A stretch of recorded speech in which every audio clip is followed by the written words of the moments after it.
Kevin Hetmanski from RC Car Action Magazine, and today I am outside with TLR's 5B fifth scale buggy.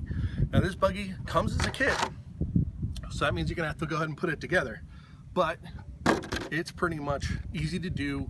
You just follow the instructions. The manual's pretty good in this thing. You're gonna need a couple things to complete it though. You're gonna need some servos. So I had to pick up some steering servos and a throttle servo, which I got some Spectrum units in there. You're gonna need an engine. I went ahead and went with a big one. I got the Zenoa 29cc engine.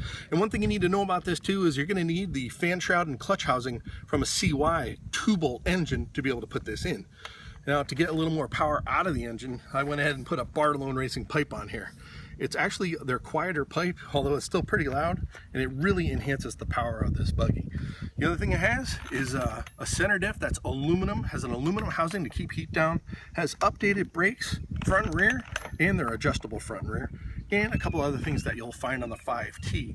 But one of the things you don't find on the 5T are the hop-up stuff, like the shocks. It has some upgraded shocks, you know, some other things like that that kind of bring it to the TLR team level. So basically, I'm at a track here meant for A-scale buggies, and I'm gonna fire it up, see how it does, and get some track time with it so you can see what it's all about.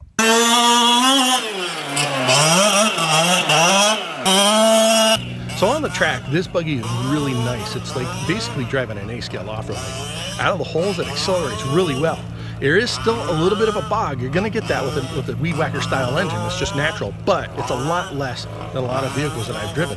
And once you get the kind of the track and you get going and the RPMs are up, it's gonna feel even better than it is just out of the hole. Another nice thing it does, it jumps really well. You can actually control it in the air like an A-scale buggy. I mean, it's not gonna be as dramatic, but you can bring it down with the brakes, maybe pop it up a little bit with the throttle. It's really nice that way on the jumps. Another nice thing too is thanks to its short wheelbase and powerful servo setup that we have in here with over 1,000 ounce-inches of torque, it carves the turns really well. You can't ask for anything better. And the one thing I enjoy the most is that the brakes work.